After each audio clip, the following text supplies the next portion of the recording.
The midday segments which has brought the most response this year was the cat debate. And the fur, it really flew when cat hater John Walmsley appeared in the studio wearing his cat skin hat and suggesting that to protect native wildlife, domestic cats should be destroyed.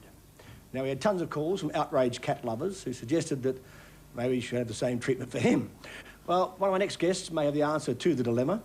Trudy Strayed has spent the past 18 years developing a new variety of cat, specifically bred to live indoors. And she's here now to tell us more about it, along with our resident vet, Kirsty Sexel. Hi.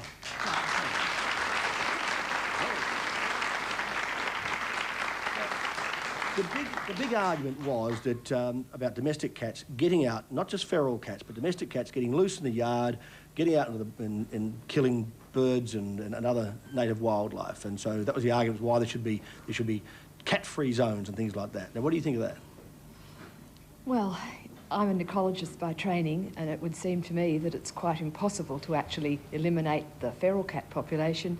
The unowned domestic population, I would have thought the contribution from actual owned pets is very small, especially where they're shut up at night. And we'll see, we had Sherbrooke in Victoria, they have a curfew. The cat protector van comes around, they have a curfew. You must lock your cat up by 8 o'clock at night or something like that. It seems to me perfectly reasonable. Does it? As a cat lover, you'd say that? Yes, I think so, for the safety of the cat. You must think first, if it's a pet, it's a part of your family. Is it responsible to leave it out unattended where it can get hit by a car?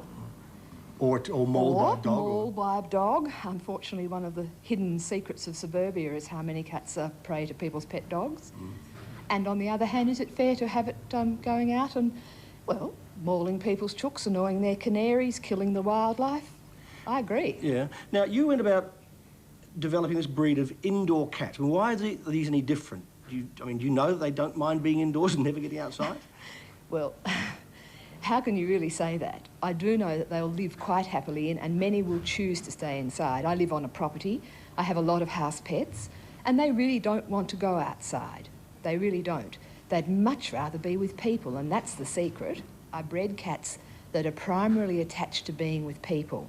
Is this cruel as a vet? Do you think this is cruel to do this? To keep cats inside? No, not at all. I mean, they will adapt quite well to living inside, provided that they're given the opportunity to express the same kind of behaviours inside as they would outside. So that's what worries me, though, you see, because I've seen cats indoors sometimes, and what they can do to the back of the fabric on a couch in next to no time, they can shred it, can't they? Yeah, but that's probably because people haven't provided them with things like scratching posts and other toys. I mean, cats naturally will scratch, but if you provide it with the correct scratching post rather than the back of your couch, then there's no reason why the cat should pick your couch rather than the scratching post. And provided you've got lots of things for the cats to do inside, I mean, these little guys have got a little toy there they're playing with, and it's allowing them to hone their skills at using their hands and play behaviour there, and they're quite easily amused by being inside.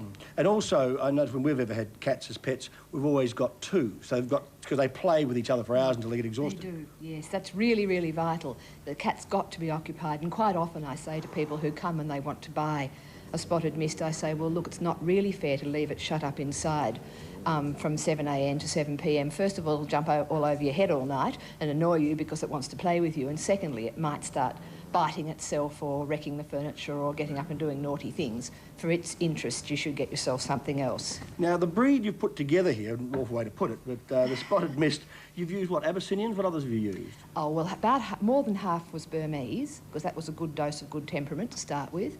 And then there was about a quarter of it Abyssinian for their intelligence, and the other quarter is domestic to add a bit of vigour, because both those pedigree breeds came from quite small stocks in the first place. So a bit of the Otabian there to help the immune system. Absolutely, that's exactly it, yes. The not getting outside, I mean, problems with their claws? Would they not wear their claws down as much as... Well, cats, even if they're outside, cats often have their nails trimmed. I mean, that's something we routinely do at the vet hospital anyway. So whether they're inside or outside cats, you can trim their nails so that they don't have these sharp pointy bits on the end. There's no problem with that. But these would, obviously, even though they've been indoors and lived indoors most of the time or all their lives, the hunting instinct must still be there. Oh, yes. Little kittens play hunting games right from birth. The only thing you can do is to substitute other interests to substitute for the hunting. You can only divert it. You can't alter it. I'm sure it's inbuilt. I would say it's genetically inbuilt, the need and desire to hunt. My main fear about having cats in, or not a fear, but annoyance of having cats in apartments or locked up indoors all the time is when you get out of bed in the morning, you head into the bathroom and there's the kitty litter tray and it knocks you over. Oh, there's lots of solutions to that. These days we have modern ones with lids and charcoal filters and cat flaps on them. Then, of course, you've got to change it regularly. And the third thing is, if you're prepared to pay for it, there's some very good non-smelly kitty litters. Actually, some that smell very clean. There's a paper product, which I think comes from the States, which smells like slightly fresh, clean swimming pool, slightly chlorinated smell. You didn't know my cats. I know you're very brave to remove the kitty litter from this cage before we started the segment. Oh, they'll be fine. I mean, they use it on the way here. I show them, of course, and they sit in their show cage all day and they don't need to use it. You offer it to them, but they don't use it. I mean, they don't go to the toilet any more than you and I do, so, I mean, there's no reason to expect why they'd need their little tray. I survived the 90 minutes on it. That is quite true. What about the ones that want to go outside? Do you ever let the cats outside? Well, I do have a lot of desexed ones, retired breeding cats that are desexed. I live on a property, as I said. I let them outside all day, and they're all sitting around waiting to be shut back up at night to have their dinner. And I find occasionally I do have matings, and that's one of the things I'm still doing, is trying to match the temperament of the sire and the dam so that two very active ones where one of the parents has shown a real tendency to want to go out, I tend to mate it with a more quiet one to try and select. And sometimes I have ones which people will ring me up and say, look, there's no way I can keep it in. And so we talk about what you do as an alternative. Well, I know that I sound like Diana Fisher, but what colours do they come in? Well, they come in... pink ones here. And... Yes, well, that's a peach, and that's as nearest a pink cat you'll ever get. And then there's a blue sitting up there. This big Ricky here is a brown, and the one on my knee's an adult blue, but they also come in chocolate, gold and lilac. So there's 6 colours. You get a lilac cat. And how much do they cost? Around about $240. $240? That's right. Little boys come already desexed, though, included in that price. I have them with 2 sets of vaccinations. $240, you wouldn't want to let them outside. You hit the nail on the head. I think you're right. Responsible pet ownership. Yes. Would you please thank our guests, Truda and Kirsty.